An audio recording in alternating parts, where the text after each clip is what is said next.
कथा भगवान कभी पुराने नहीं पढ़ते, भगवान का नाम पुराना नहीं पड़ता, भगवान की कथा भी पुरानी नहीं पड़ती। आज आप देखो, सवेरे सवेरे आदमी प्राय गांव की शहरों की बात बता रहे, यहां की बात नहीं कह रहे। आजकल लोग सवेरे जागते नहीं है, जगाए जाते हैं। और जगाता कौन है? चाय। चाय ना हो तो जगे ही नहीं। अच्छा, लोग भी जो चाय मानो इसी के लिए जगे थे। अच्छा, चाय पीने के बाद आदमी पहली बात कहता है आज अखबार आए।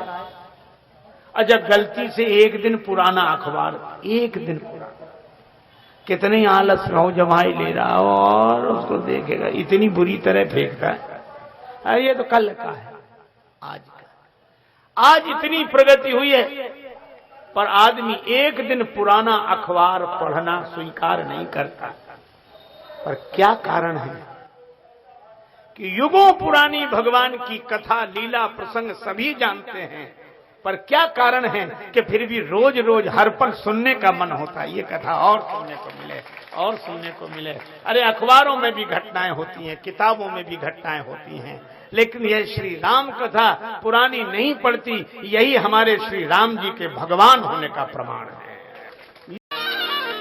रावण रथ में बैठकर आए और श्री राम जी के पास रथ नहीं, तन के लिए कवच नहीं, श्री चरणों में पादप त्राण नहीं। विभीषण जी यह देखकर अधीर हो गए। देख विभीषण भयउ अधीरा। श्री राम जी से कहा कि प्रभु नाथ न रथ नहीं तन पद त्राना, कई विधि जितव वीर बलवाना। रावण रथ में बैठा है, तन को सुरक्षित रखने के लिए कवच धारण किया है, पादत्राण है, शस्त्र अस्त्र हैं, पूरी तरह सुरक्षित। और आपके पास न रथ है, न पादत्राण है, न तन को सुरक्षित रखने के लिए कोई कवच है। जीतोगे कैसे? कहीं भी नहीं जीता हो। भगवान मुस्कुराए।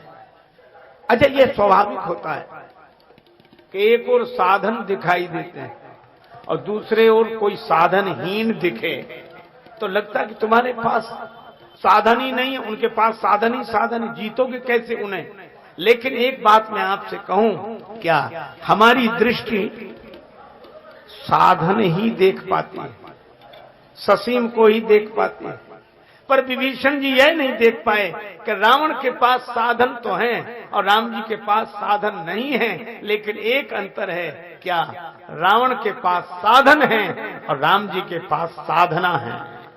साधन दिखते हैं भौतिक दृष्टि से, पर साधना नहीं दिखती। भगवान ने कहा कि साधन भौतिक सुख सुविधा दे सकते हैं, पर इस वीर बलवान मोह दशमौली अज्ञान रूपी रावण पर विजय पाने के लिए, मोह पर विजय पाने के लिए जिस रथ की आवश्यकता है वह दूसरा है। उस रथ में तो मैं बैठे ही हूं। अच्छा, कौन सा रथ है वो?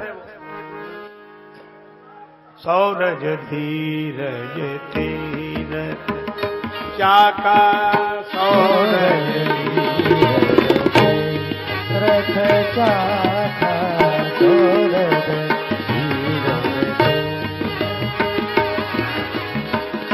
सत्यशील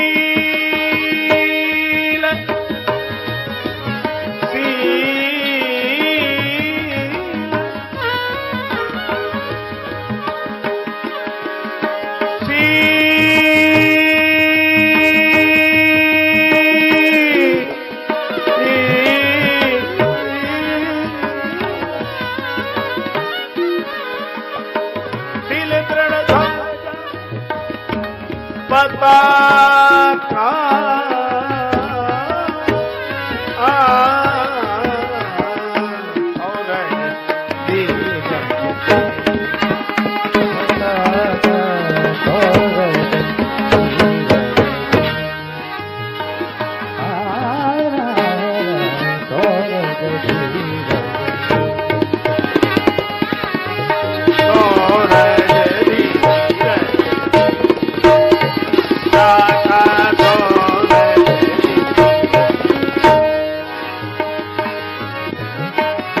सौरज सौरज धीरज धीरज जा सौरज धीरज धीरज सौरज धीरज धीरज सौरज जाता सौरज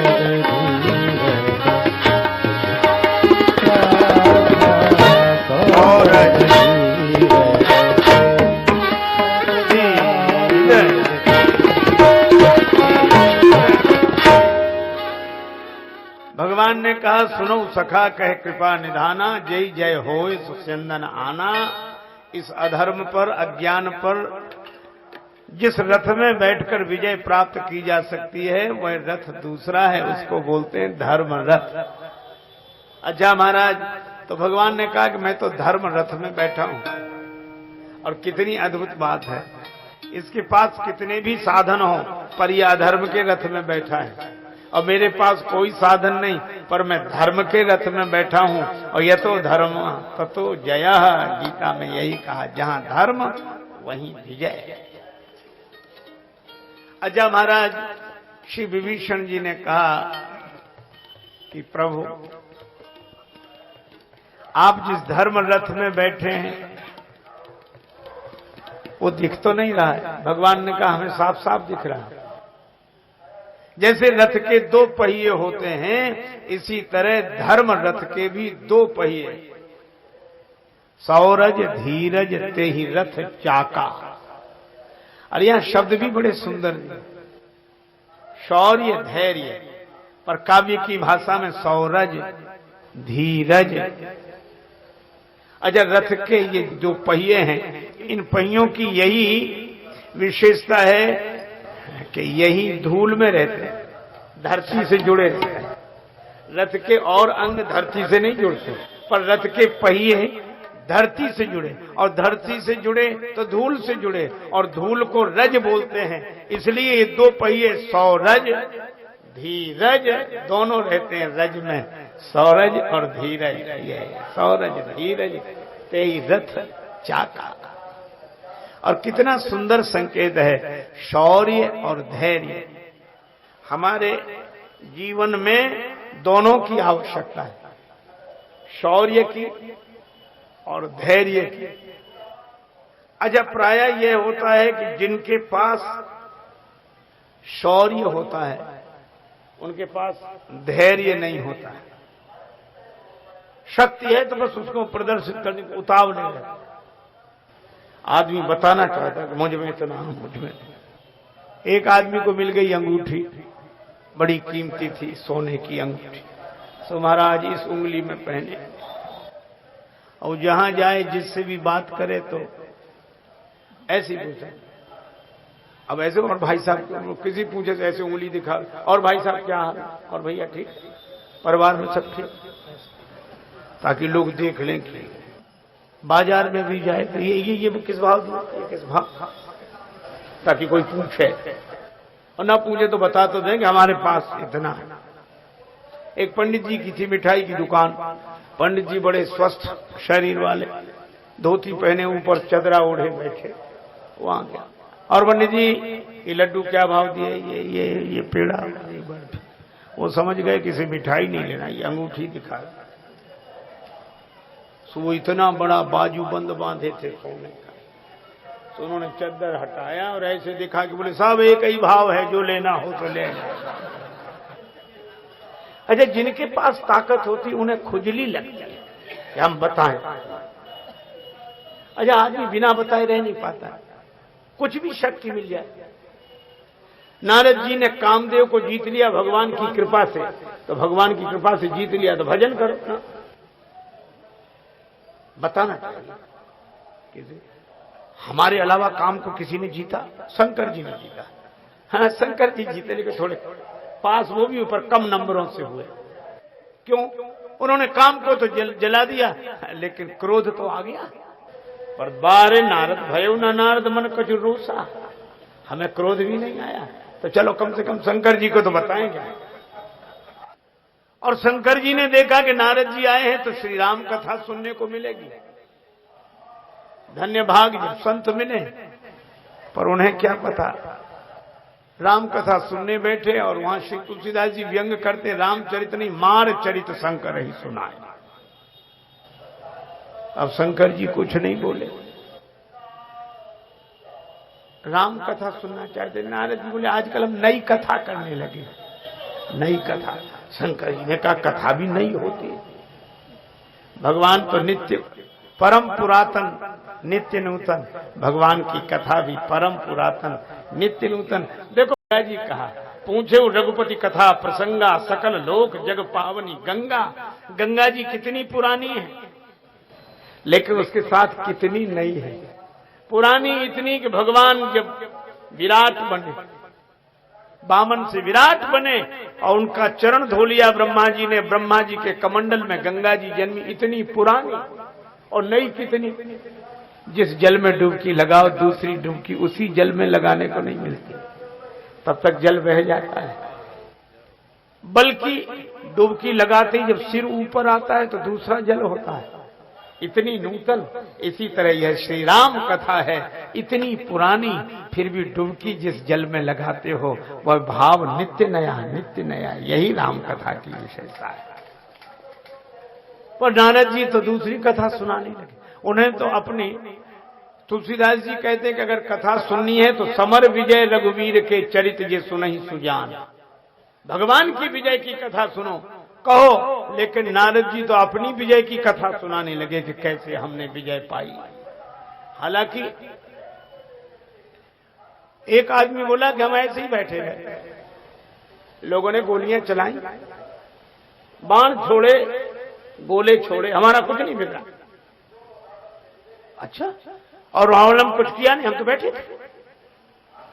एक ने कहा कमाल हो गया, गोली तीर तरकस भाला बर्छी किसी का प्रभाव नहीं पड़ा ना। कहां बैठे थे? किले में, फाटक बंद थे, चारों तरफ मजबूत दीवाने थे। अब बोलो इसमें बचने में किले की विशेषता है कि आदमी की विशेषता है? किले से बाहर निकले होते तो पता लगता है। तो नारद जी बच गए, क्यों? किले में बैठे थे। सीम की चाप सकई को उतासु, बड़ रखवार रमापति जासु। लेकिन विशेषता अपनी दिखी। अच्छा, व्यक्ति को कुछ भी मिले तो प्रदर्शन करना चाहता है, शौर्य का प्रदर्शन, धैर्य नहीं है उसमें। प्राय ये अपवाद तो होते ही हैं, लेकिन यह देखा जाता है शौर्य का प्रदर्शन। कई बार लोग कहते हैं कि वो तो हम हैं, या हम ना हो तो फिर क्या हो? बात सही है। अच्छा, दूसरे वो होते हैं जो धैर्य, जिनमें धैर्य तो है, वे शौर्य है ही नहीं। तो वे धैर्य न रखें तो करें क्या? तो धैर्य रखना मानता है कि मजबूरी है। एक आदमी को मैं जानता हूं, बहुत दुबला पतला, कृष्ण काया उनको प्रारब्ध से मिली है, एक एक नस नाड़ी दिखती है। क्रोध बहुत आता है उन्हें, किसी से झगड़ा हो गया तो पिट कर आए और कहने लगे कि वो तो आपने बुला लिया, हम आ गए, नहीं वहां होते तो प्रलय हो जाते। पिट कर आए, प्रलय हो जाए। हमने कहा चलो लड़ाई झगड़ा, नहीं नहीं इसमें मत रोकना था। सब कह रहे हैं कि किनसे उलझे तुम, किनसे? तो हमने कहा ठीक। तीसरे दिन बोले कि हमने उन्हें माफ कर दिया। अब विचार करो, अगर तुम क्षमा नहीं करते तो करते क्या? क्षमा सोहती उस भुजंग को जिसके पास गरल है। अब तुम पिट गए तो धैर्य रखे, हम तो धैर्य तो रखोगे क्योंकि शौर्य है ही नहीं। तो जिनके पास धैर्य है उन विचारों के पास शौर्य नहीं है, और जिनके पास शौर्य है उनके पास शौर्य को किस समय प्रयोग किया जाए इसका धैर्य नहीं है। इसलिए सफलता उसे मिलती है, एक रथ का पहिया नहीं चलता, दोनों होने चाहिए, शौर्य और धैर्य। शक्ति का प्रयोग करें, लेकिन कब? सौरज धीरज ते ही रथ चाका, दोनों चाहिए, शौर्य भी और धैर्य भी। सत्यशील दृढ़ ध्वजा पताका, डंडा झंडा सत्यशील। अच्छा, झंडा कितने ही महान हो, कितने ही पूज्य हो, डंडा न लगा हो, आकाश में लहरा सकता है? झंडा कितने ही महान, कितने ही पवित्र, कितने ही पूज्य, डंडा न लगा हो तो आकाश में लहरा नहीं सकता। अच्छा, हम खूब गीत गाएं, झंडा ऊंचा रहे हमारा। अच्छा, हम लोग खूब गीत गाएं, झंडा ऊंचा रहे हमारा। अच्छा, विचार करो, जब सत्यशील दृढ़ ध्वजा पताका, झंडा कितना ही महान हो, कितना ही कोमल, कितना ही पूज्य, डंडा न लगा हो तो आकाश में नहीं लहरा सकता। हम खूब गीत गाते रहे, झंडा ऊंचा रहे हमारा, और डंडा ही ऊंचा नहीं होगा तो झंडा क्या ऊंचा होगा। अच्छा, कोई झंडे की पूजा करना चाहे तो पहुंच सकता है? समाज में जब पूछता डंडा ही पूछता है, झंडे तक कौन पहुंचता है। लेकिन एक बात है, ये डंडा, हमारे यहां दंड का समर्थन है, उद्दंड का नहीं। दंड वो जो अपने सिर पर किसी को स्वीकार करे, और उद्दंड वो जो अपने सिर पर किसी को स्वीकार न करे। एक आदमी बोला, काशी में बड़े बड़े विद्वान इकट्ठे रहे, हम सबके बीच में रहे, पर हमें कोई नहीं हरा पाया। एक ने कहा, काशी में इतने बड़े बड़े विद्वान, उनके बीच में तुम रहे और तुम्हें कुछ आता जाता तो नहीं, तुम्हें कोई हरा नहीं सका। क्यों नहीं हरा सका? बोले, हमने किसी की मानी ही नहीं। अब बोलो, जो किसी की न माने उसे कौन हरा? उद्दंड वो जो अपने सिर पर किसी को स्वीकार न करे। लेकिन मैं आपसे कहूं, दंड कठोर जरूर है, लेकिन उसने कोमल झंडे को सिर पर बिठाया है। मेरे कहने का आशय केवल इतना है कि धन्य है वह कठोरता जो कोमलता को अपने सिर का मुकुट बनाए हुए है। उसका संदेश इतना ही है, कठोरता, नियम की कठोरता का उद्देश्य केवल इतना होता है कि किसी के शील का, किसी की कोमलता का कोई दुरुपयोग न करे। इसीलिए, और मुझे लगता है आपके शील का कहीं कोई दुरुपयोग न हो जाए, शील जगत से जुड़कर आसक्ति न बन जाए, वासना न बन जाए। इसलिए शील की ध्वजा के लिए सत्य का कठोर दंड चाहिए, सत्य की निष्ठा चाहिए। नियम, सत्य की निष्ठा पर शील का झंडा लहराता है। इसलिए दोनों, अजय प्राय आपने देखा होगा, सत्य और शील इकट्ठे नहीं रहते। शील का अर्थ है कि दूसरे का ख्याल रखो, बुरा न लग जाए कहीं से, शील। और सच्ची बात ऐसी है कि बुरी लगेगी, मान लो उसके खिलाफ।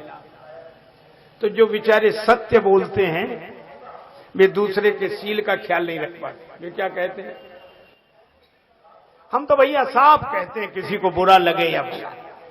और जब कुछ लोग जानबूझकर भी कहते हैं, देखो भैया बुरा मत मानना, मतलब पहले से पता है कि बुरा तो लगेगा ही नहीं। अच्छा, और लेकिन वो बोलते सत्य है, बुरा भले ही लग जाए पर कहा तो सत्य। लेकिन दूसरा पक्ष भी है जो दूसरों का ख्याल रखते हैं। अरे भैया आपका कह रहे, आप तो राजा हो या भीतर जाने काहे का राजा दुष्ट है, लेकिन दूसरे को बुरा न लग जाए। अगर शील रखेंगे तो सत्य नहीं बोल पाएंगे, और सत्य बोलेंगे तो शील नहीं रख पाएंगे। पर धर्ममय जीवन उसका है जहां सत्य और शील दोनों हो। तो सत्य और शील का निर्वाह कैसे करें? ये डंडा झंडा एक साथ हो तो इसका निर्वाह। चलो एक उदाहरण, किसी के घर आया एक मेहमान, सवेरे सवेरे का समय, और मेहमान तुरंत जाने लगा कि अब हमको जाना है और वहां पहुंचना है और जरूरी है। तो कहा ऐसे नहीं, बिना खाए पिए नहीं जाओगे, कुछ भोजन बनवाते, भोजन करके जाना। अरे कहा कि नहीं, हम बहुत जल्दी है, तो जलपान कुछ बनवा दें, पकौड़ी मगौड़ी कुछ। नहीं भाई, हम बहुत जल्दी है। तो ऐसे नहीं जाने देंगे। उसने अपने बेटे को बुलाया, 10 रुपए दिए कि जाओ बाजार से गरम गरम जलेबी ले आ।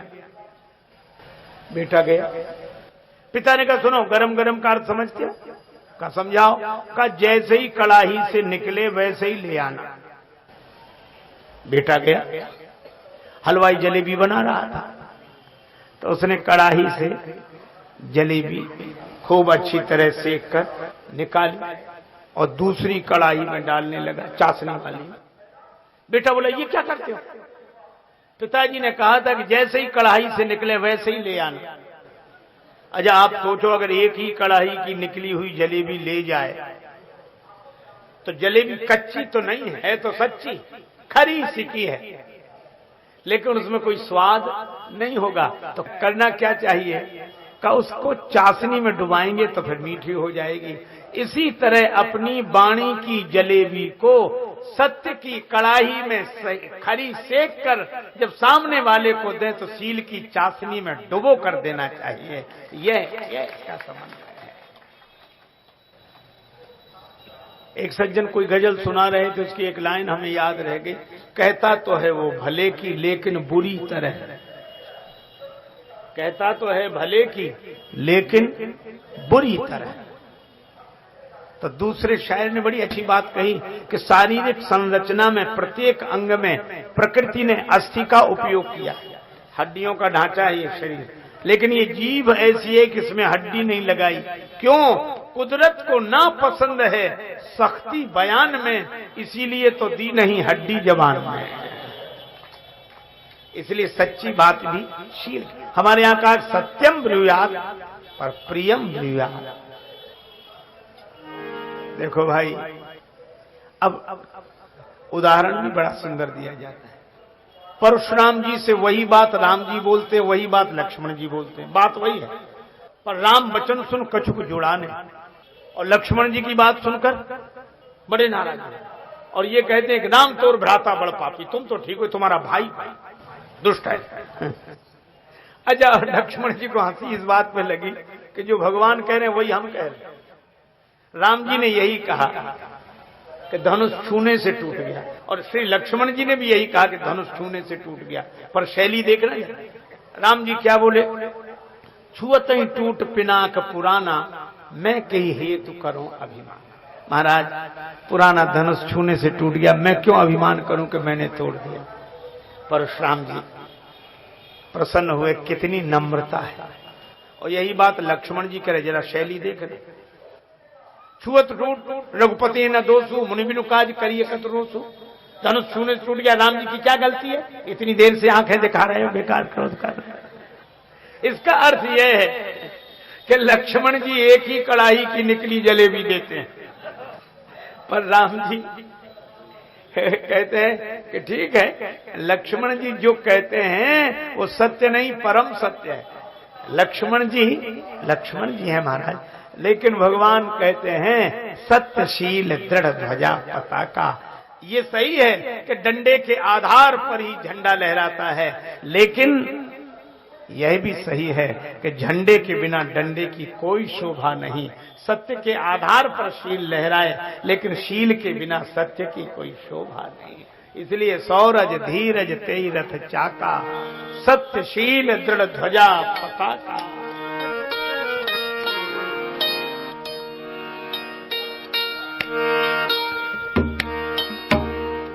बल दम परहित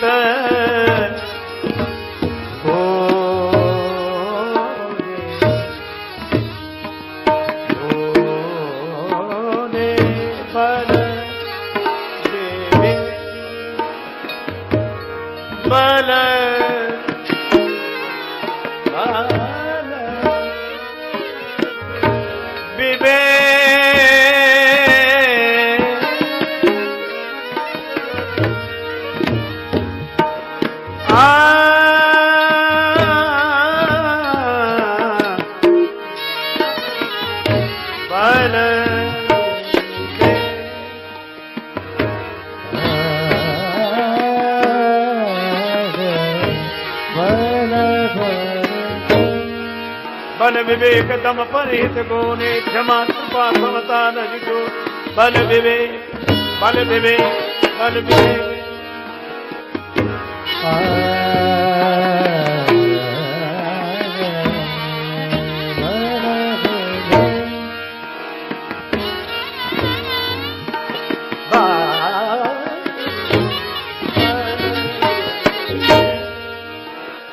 बल विवेक दम परिहित घोरे।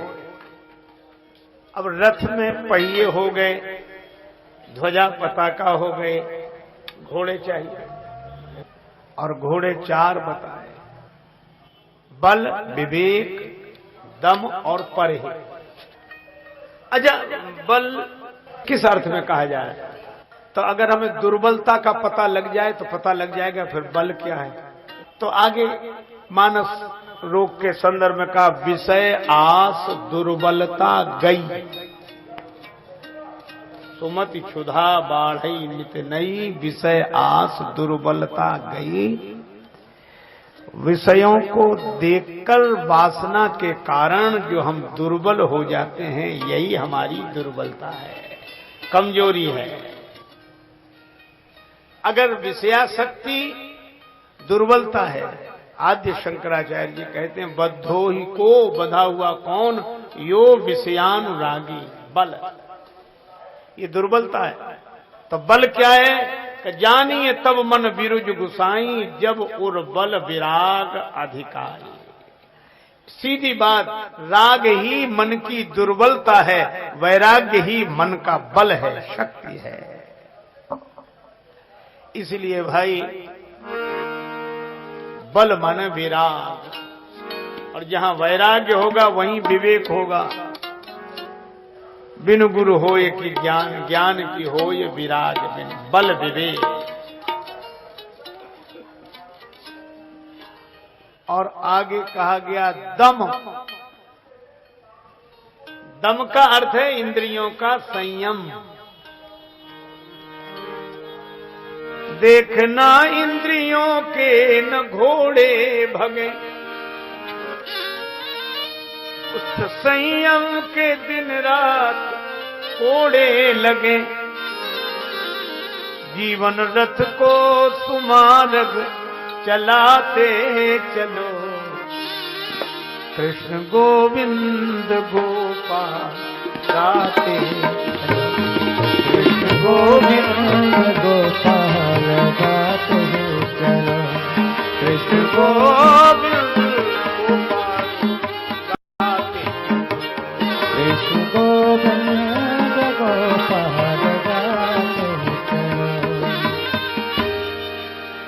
इंद्रियों पर संयम, इसी को बोलते हैं दम। आपने दो शब्द सुनेंगे, सम और दम।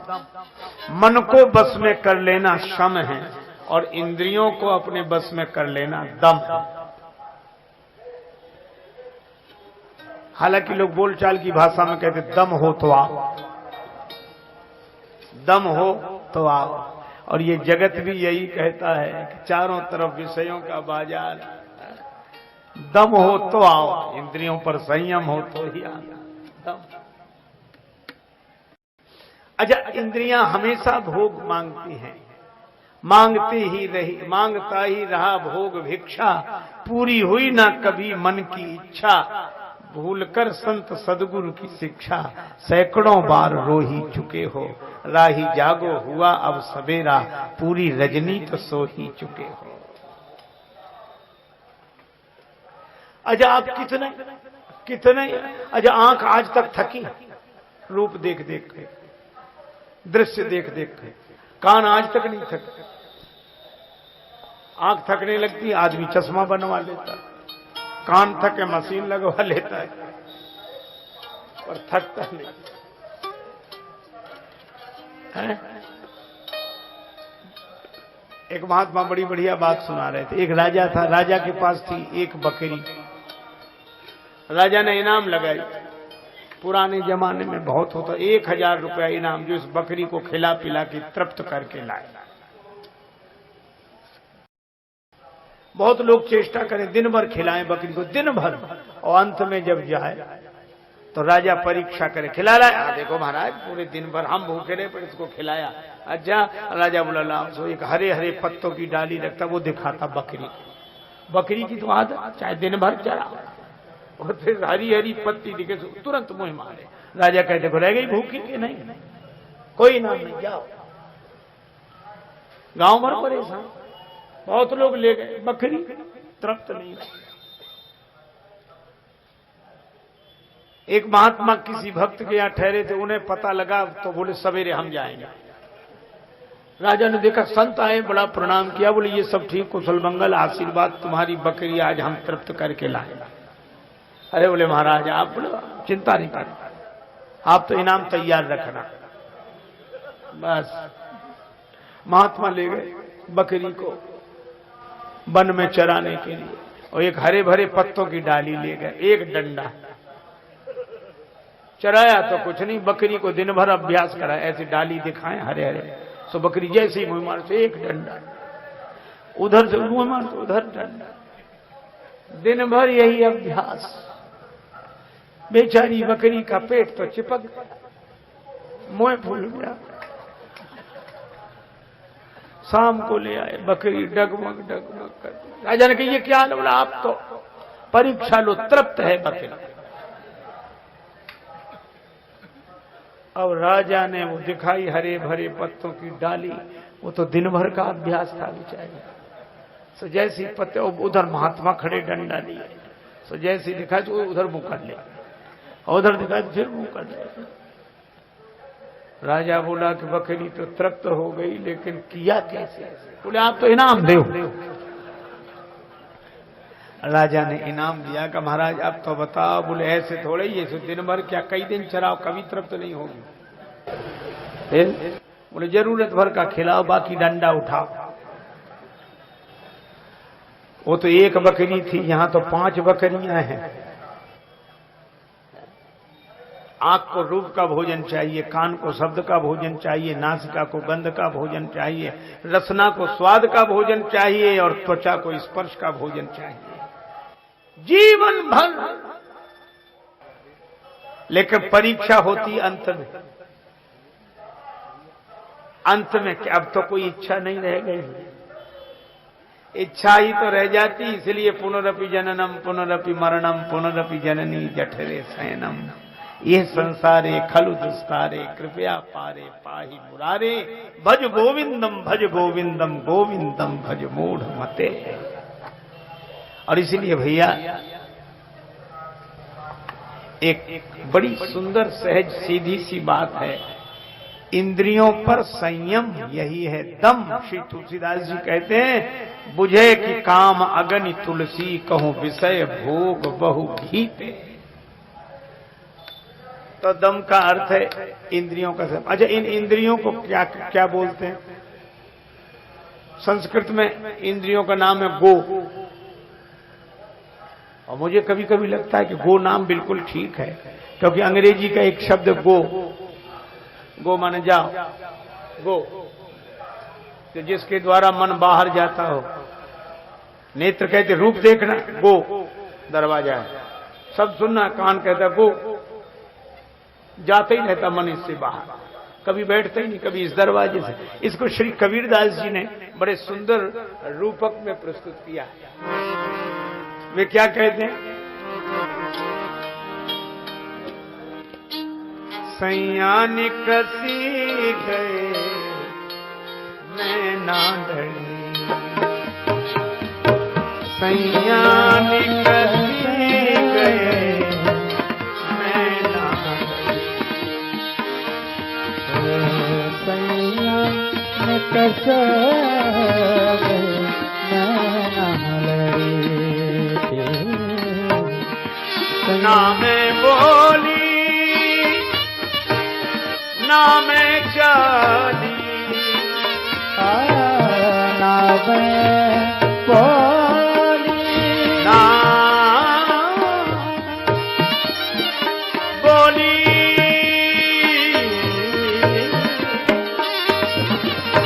ना मैं चाली, ओढ़े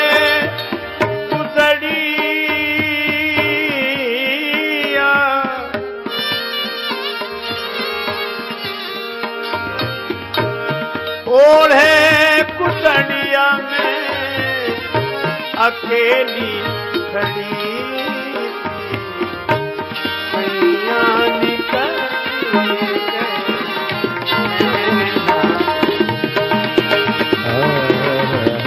सैया निकस गए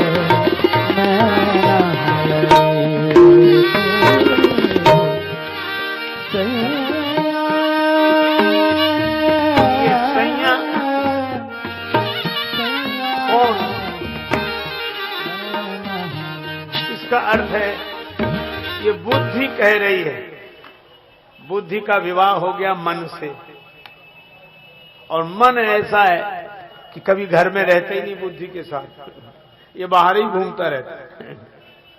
कभी आंख के साथ, बुद्धि कहती है मन ऐसा है, कभी आंख के साथ, कभी कान के साथ, कभी नाक के साथ, कभी रसना के साथ, कभी त्वचा के साथ, हमारे साथ तो रहता ही नहीं है।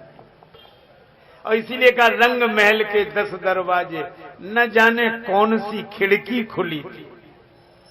मैंने तो कुछ कहा ही नहीं। और अंत में बड़ी सुंदर बात कही, कहत कबीर सुनो भाई साधु, ऐसे ब्याहे से तो मैं कुंवारी भली थी, ऐसे मन से तो बिना ही मन के अच्छे थे।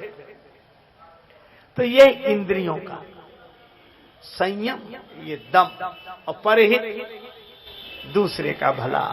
आहा, इबादत है किसी नाशाद को फिर से शाद कर देना, इबादत है किसी बर्बाद को आबाद कर देना। परहित सरिस धर्म नहीं भाई, हम किसी के काम आ सके, दूसरे का भला कर सके, परहित परोपकार। लेकिन कई बार ऐसे पवित्र शब्द भी ना समझो कि हाथ पड़ जाए तो बड़ी कठिनाई होती। एक गुरुजी के 3 चेले, गुरुजी ने तीनों को समझाया कि बेटा कुछ परोपकार का काम किया करो, परहित। तीनों बोले गुरुजी जैसे? जैसे ये भूखे को भोजन, प्यासे को पानी, दीन दुखी की सहायता, अंधे को रास्ता बताना, यही सब परोपकार के काम है। कमजोर गुरुजी आज्ञा करो, कम से कम एक काम परोपकार का किया करो। कहा गुरुजी जरूर करें, जरूर करें। और तीनों गए, शाम को लौट के आए। गुरुजी ने कहा कोई परोपकार का काम किया? एक चेला बोला हाँ गुरुजी, एक बुढ़िया कमजोर थी, हमने उसे सड़क पार कराई। गुरुजी बोले वाह बेटा, ऐसे ही करना चाहिए, बहुत अच्छा किया। दूसरे चेले से पूछा गुरुजी ने तुमने क्या परोपकार का काम किया? दूसरा चेला बोला गुरुजी हमने भी उसी बुढ़िया को सड़क पार कराया। अब गुरुजी चौंके कि 2 की जरूरत क्यों पड़ी? सोचा सामान रहा होगा। पर तीसरे से पूछा तुमने? तीसरा चेला बोला गुरुजी हमने भी उसी बुढ़िया को सड़क पार कराया। अब गुरुजी के आश्चर्य का ठिकाना नहीं रहा कि भाई 3 की जरूरत क्यों पड़ी एक बुढ़िया को सड़क पार कराने में? तो गुरुजी ने पूछा कि 3 की जरूरत क्यों पड़ी? तो तीनों बोले गुरुजी दरअसल बात यह थी कि बुढ़िया सड़क पार करना ही नहीं चाहती, उसे सड़क पार नहीं जाना था। तो तुमने सड़क पार क्यों कराई? क्योंकि हमें परोपकार करना था। तो हमने कहा चल तुझे सड़क पार करना। वो बोली हमें नहीं जाना। हमने कहा तुम्हें नहीं जाना, हमें तो परोपकार करना है, गुरुजी की आज्ञा है। तो वो जब मना करती नहीं तो एक ने हाथ पकड़ के खींचा, नहीं मानी तो दूसरे ने दूसरा हाथ पकड़ लिया। इसके बाद भी नहीं माना तो तीसरे ने चरण पकड़े, उठा के ले गए, उस तरफ रखिया, हम तो परोपकार कर आए। हालांकि वो गाली बहुत देती रही। गुरुजी बोले मूर्खो, जब वो गाली देती रही तो भी तुम्हें समझ में नहीं आया? खेले गुरुजी आप भी तो कहते थे कि अच्छे काम में गाली भी मिले तो परवाह नहीं करनी चाहिए। तो हम तो गाली की परवाह नहीं, हम तो परोपकार कर आए। और यह परहित है देश काल पात्र के अनुसार अपनी सामर्थ्य शक्ति श्रद्धा के अनुसार दूसरे का भला करना, यह परोपकार है। और यह धर्म है। धर्मरथ परहित सरिस धर्म नहीं भाई, पर पीड़ा सम नहीं अधमाई। तो बल विवेक दम परहित घोरे, धर्म रथ को चलाने के लिए ये 4 अश्व चाहिए। एक आदमी अपने घोड़े पर बैठा कहीं से निकला,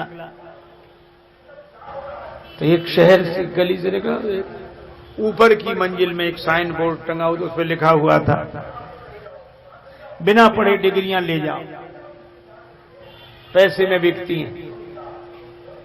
उसको लगा ये अच्छा, चला गया। एमए की डिग्री लेना है 2000, पीएचडी 3000, बीए 1000, ऐसे रेट बनाए महाराज। तो वो संपन्न आदमी था तो उसने रुपया दिया, डिग्री मिल गई। कल्पना है किसी। आगे चला, उसने सोचा कि हम स्कूल नहीं गए, पढ़े नहीं, लिखे नहीं, और हमें डिग्री मिल गई रुपए पैसों से। तो उसके मन में आया कि चलो घोड़े को भी दिला।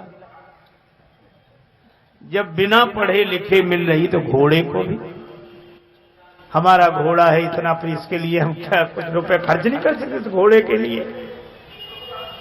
लौट के आए, बोले घोड़े को दे दो ये रुपए। वो बोला नहीं साहब घोड़े को नहीं मिल सकती। अरे क्यों नहीं मिल सकती जब पैसों से मिल रही? चलो ना दो एमए के बीए के ही दे दो। कहा नहीं दिया जा सकता।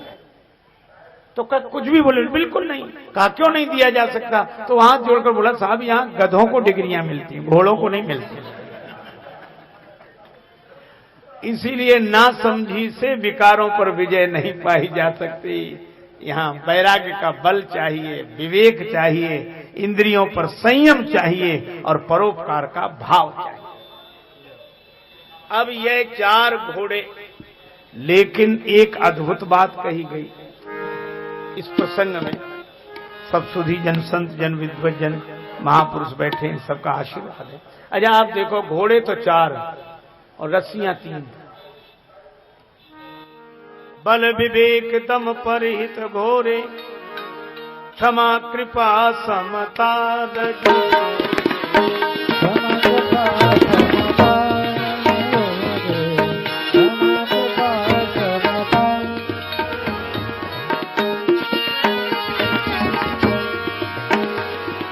क्षमा कृपा समता समता जोरे, क्षमा कृपा समता जोरे, क्षमा कृपा समता।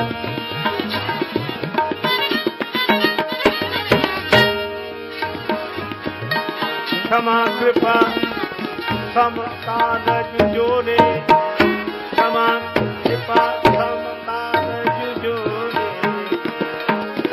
समता दम जोरे, क्षमा कृपा समता। क्षमा कृपा समता समता समता समता समता समता।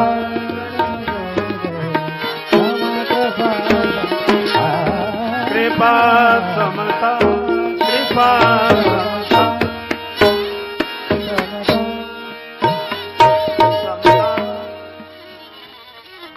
अच्छा तो घोड़े 4 और रस्सियां 3, क्षमा कृपा समता। तो कौन सा अश्व है जिसे स्वतंत्र रखा जाए? बल विवेक दम परिहित घोड़े और क्षमा कृपा समता।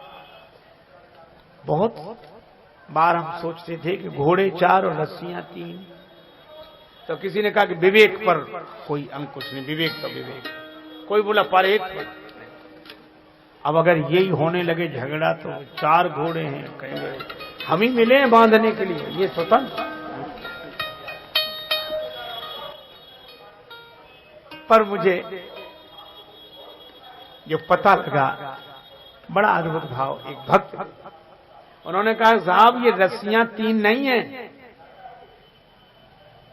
रस्सियां 3 नहीं है। हमने लिखा तो है क्षमा कृपा समता रजु जोरे। तो कहा कि भाई, वो बोले आपने गांव में रस्सी बनते देखी? गांव वाले रस्सी बनाते। अरे हमने कहा याद आगे, बिल्कुल बिल्कुल आप ठीक कह रहे हैं। वो लोग जो रस्सी बनाते हैं तो 3-3 लड़ियां रहती हैं और उसमें एक दूसरे में गुम्फित करके ऐसे बट कर बनाते हैं। इसमें रस्सी तो एक ही तरह की है, पर ये 3 लटों से मिलकर बनी हुई है। क्षमा कृपा समता रज जोरे। जिस रस्सी में क्षमा कृपा समता तीनों मिले हों, उस रस्सी से इनको नियंत्रित किया गया। अलग अलग नहीं कि 4 घोड़े तो 4 रस्सियां। ये रस्सी तो एक ही है, पर इसमें 3 लटें सम्मिलित हैं। क्षमा की एक लट, कृपा की एक लट और समता की एक रस्सी समता की, एक रस्सी क्षमा की, एक रस्सी कृपा की, और तीनों को बटकर रजु है ना, जैसे विनय पत्रिका में का रेणु की रजु बटत, तो रजु बटत, और ये तीनों क्षमा कृपा समता रजु जोड़े। और कितनी अद्भुत बात है, क्षमा का भाव, कृपा का भाव और समता का भाव। बल हो तो क्षमा चाहिए। बल विवेक दम परिहित घोरे, बल हो तो क्षमा का भाव, और विवेक हो तो समता का भाव।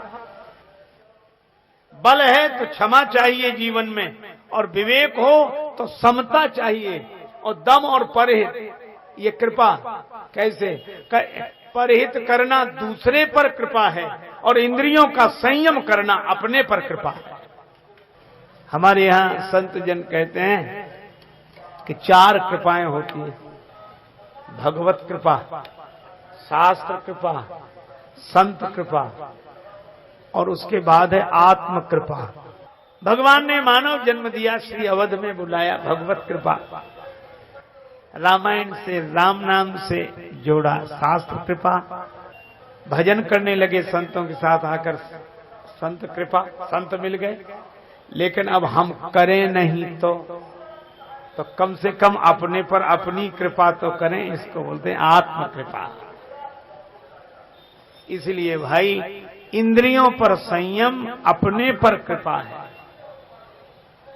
और परहित में दूसरे पर कृपा है। इसीलिए बल विवेक दम परहित होवे, क्षमा कृपा समता रजु जोड़े,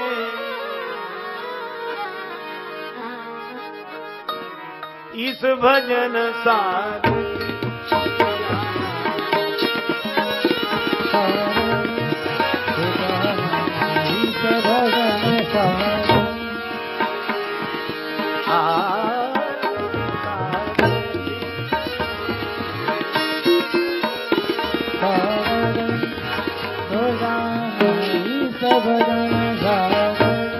भजन सारथी भजन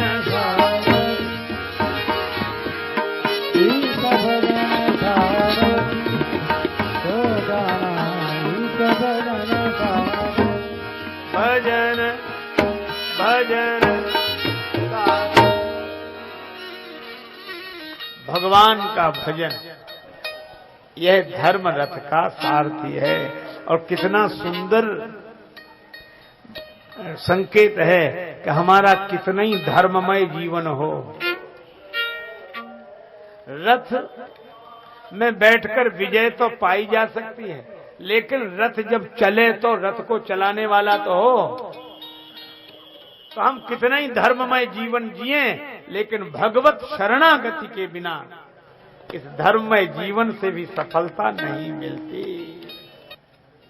देखो, सब कुछ सारथी पर निर्भर करता है।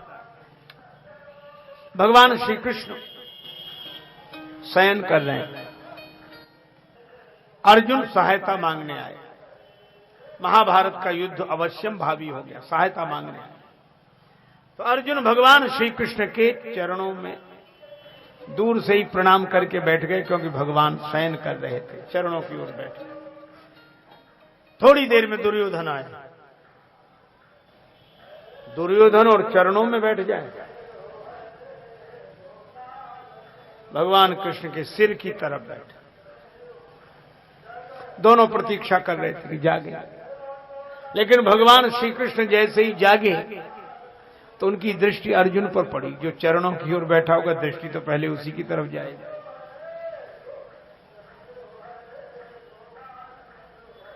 हालांकि अर्जुन बाद में पहुंचे थे, दुर्योधन पहले पहुंच गया, पर पहले पहुंचने के बाद भी सिरहाने बैठा, और अर्जुन बाद में पहुंचे तो चरणों में बैठे।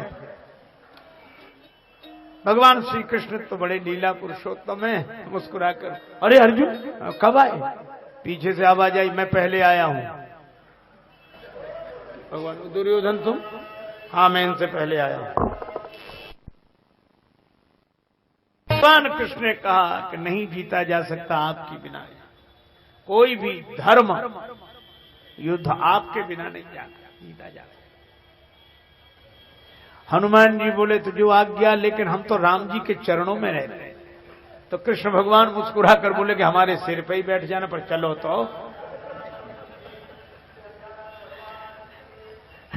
हनुमान जी ने कहा कि प्रभु जो आज्ञा आप कह रहे हैं तो चलेंगे, लेकिन एक और बात है, क्या हम बिना सत्संग के नहीं रह सकते?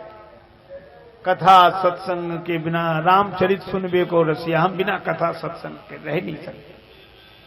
भगवान बोले वहां लड़ाई होगी कि कथा होगी? सत्संग होगा। अर्जुन ने कहा अच्छी जगह ले आए महाराज। भगवान ने कहा अगर कथा हो रही होती तो लड़ाई काहे को होती? कथा नहीं हुई इसीलिए तो, सत्संग नहीं सुना इसीलिए तो महाभारत हो रहा। हनुमान जी बोले चाहे जो हो। भगवान ने कहा युद्ध में कैसे सत्संग होगा? असंभव। हनुमान जी बोले हमारे प्रभु तो युद्ध में भी सत्संग कर लेते। रावण रथी विरथ रघुवीरा, देख विभीषण भय अधीर, युद्ध के मैदान में। और भगवान कहने लगे जय जय हो सुस्यंदन आना। सत्संग हो रहा युद्ध के बीच में। भगवान कृष्ण बोले अच्छा ये शर्त हम मंजूर करते। अर्जुन ने कहा प्रभु कैसे करोगे? भगवान ने कहा चुप रहो। हनुमान जी को लेकर आए और हनुमान जी अर्जुन के रथ की ध्वजा पर विराजमान हुए, इसलिए अर्जुन के रथ का नाम हुआ कपिध्वज। लेकिन हनुमान जी की शर्त थी कि बिना सत्संग के हम नहीं रह सकते, बिना कथा के हम नहीं रह सकते। और इसीलिए हमें लगता है कि अर्जुन के मोह का तो बहाना था, गीता तो भगवान श्री कृष्ण को हनुमान जी को सुनाना था, क्योंकि सत्संग का वचन। अर्जुन के मोह का बहाना, और गीता तो सुनी हनुमान जी ने। और गीता ज्ञान प्रधान ग्रंथ है, और जिन्होंने भगवान श्री कृष्ण के मुख से गीता सुनी हो वे ज्ञानी नाम अग्रगण्य नहीं होंगे तो और कौन अग्रगण्य होगा? गीता। और सचमुच अर्जुन ने ये कहा। अज श्री कृष्णम वंदे जगद गुरुम, जगद गुरु हैं श्री कृष्ण। अर्जुन बोले सेनयोरुभयोर मध्ये रथम स्थापित्वा मे अच्युत।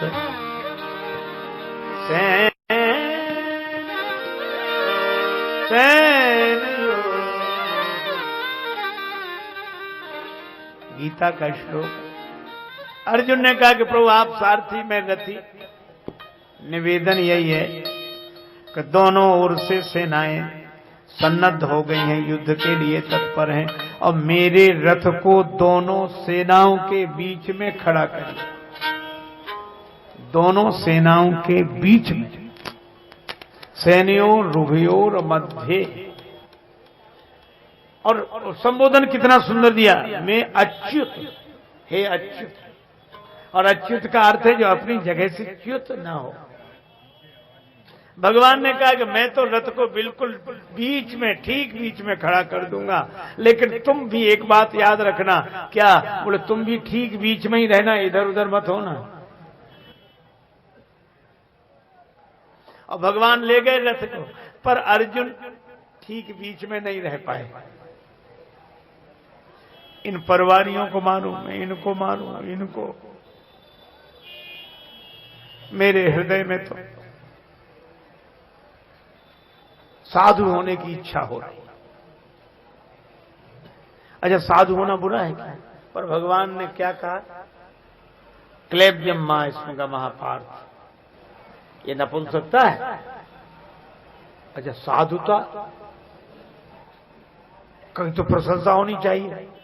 ये वैसी बात है जैसे एक जज अनेक अपराधियों को फांसी देता रहा हो, मृत्युदंड देता रहा हो अपराध की वजह से, और उसी के सामने किसी दिन संयोग से अपना बेटा ही अपराधी के रूप में आ जाए और वो कहे कि ये तो बड़ा अमानवीय व्यवहार है, व्यक्ति को सुधरने का मौका देना चाहिए और फांसी नहीं और ऐसे नहीं।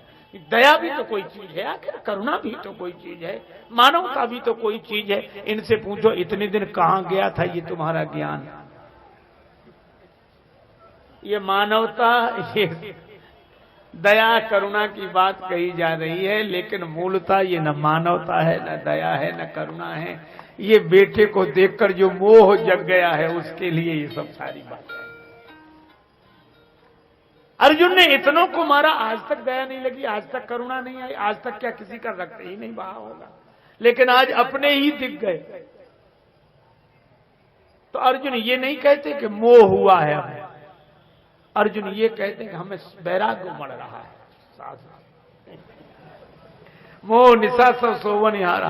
मैं आपको बताऊं, जहां गांव में कभी कभी जाने का अवसर मिलता है, शहरों में भी कथाएं होती, देर रात तक कथाएं होती, तो कभी कभी कुछ श्रोता ऐसे होते बेचारे जो कथा में सो जाते हैं।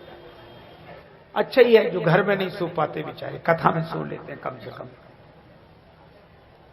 अच्छा, सोना बुरा नहीं है, ये कोई पाप नहीं हो गया है, अब प्रकृति है, आ गई नींद तो आ गई। लेकिन आपने एक बात देखी होगी, कभी किसी सोने वाले ने आज तक ये स्वीकार नहीं किया कि हम सो रहे हैं, किसी ने। एक बार एक महात्मा कथा कर दी, एक सज्जन सामने ही बैठे,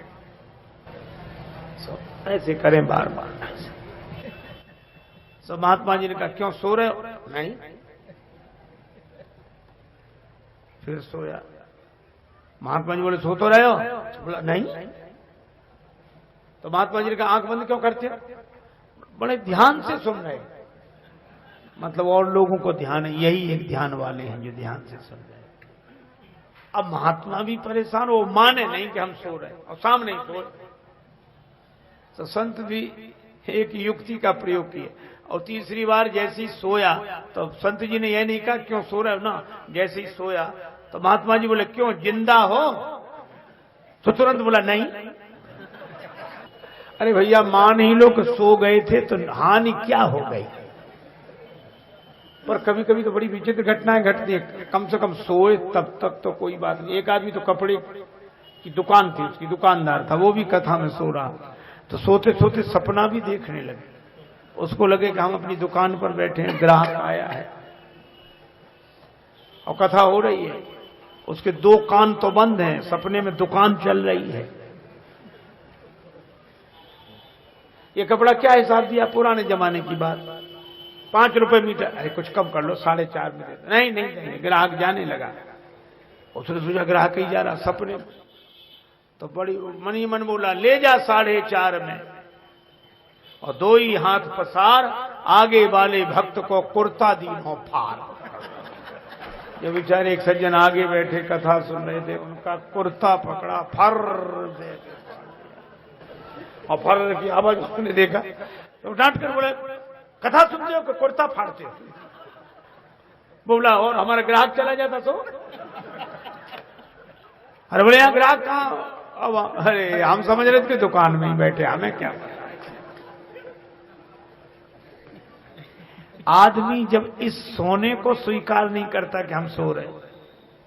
अच्छा, अभिमानी की एक प्रकृति होती है जो माने नहीं। अभिमानी, अरे अभी क्या मानी, जिसने कभी नहीं मानी वही अभिमानी। कभी नहीं। 2 आदमियों में झगड़ा हुआ, एक ने कहा ऐसा तमाचा मारूंगा 32 दांत नीचे आ जाएंगे, तो दूसरा बोला हम ऐसा तमाचा मारेंगे तुम्हारे 64 दांत नीचे आ जाएंगे। तीसरा बोला, क्यों रे 64 होते भी हैं? बोले हम तो जानते थे कि हम दोनों के झगड़े में तुम तीसरे जरूर बोलोगे। 32 इसके, 32 तुम्हारे, 64 पूरे। क्या हिसाब है अभिमानी का? जाइए देखो। एक आदमी से कहा गया 1000 रुपए का इनाम, घोड़े पर बैठकर दिखा दो। घोड़ा ऐसा तुरंत गिरा दिया।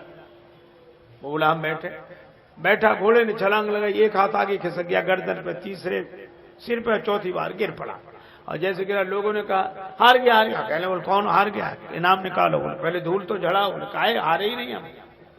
बोले हम तो आगे बढ़ रहे थे, आगे बढ़ रहे, जब घोड़ा ही खत्म हो जाए तो हम क्या करें, हम तो आगे बढ़ रहे।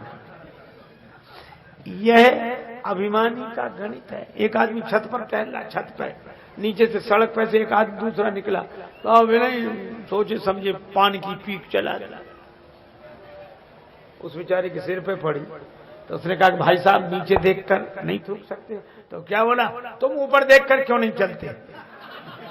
बोलो, वो बोला ऊपर देखकर चलते तो सिर का स्थान वहीं ही होता। एक भिखारी किसी के घर रोज जाए, मैया कुछ मिले, मैया से एक बुढ़िया थी, वो कभी कुछ न दे, कुछ नहीं बाबा जाओ। भिखारी चला जाए, पर भिखारी ठहरा, रोज जावे। और रोज बुढ़िया मना करे। एक दिन बुढ़िया घर में नहीं थी, वो गई थी मोहल्ले में कहीं बैठने, बहू थी। भिखारी आया, भैया कुछ मिले? तो बहू ने कहा बाबा कुछ नहीं, जाओ। भिखारी चला गया, रास्ते में बुढ़िया मिली। कहाँ गए थे? तुम्हारे घर। कुछ मिला? नहीं। क्यों? बहू ने मना कर दिया। सास बहुत नाराज हुई, बहू कौन होती मना करने वाली? मना कैसे किया? चलो। भिखारी ने सोचा दोनों के झगड़े में हमें फायदा होगा, लौट आया। सास ने बहुत डांटा बहू को, तूने मना किया? हाँ। क्यों किया? आप रोज गए तो जो मैं करूंगी तो तू करे। कल से आई और अपना ऊपर चलाती, इस घर में मेरी चलेगी। मना करती तो मैं करती, तू कौन होती मना करने वाली? बहू को बहुत डांटा। फिर सास बोली बाबा अब मैं मना करने कुछ नहीं है, जाओ। ये अभिमानी करना है। तो जब आदमी सीधी सी बात नहीं स्वीकार करता कि हम सो गए थे, आप सोचो सामान्य ढंग से सो जाए तो कोई ये नहीं मानता कि हम सो गए थे। तो मोह की नींद में सोने वाला कैसे मान ले कि हम सो गए? तो अर्जुन को मोह की नींद की झपकी लगी है।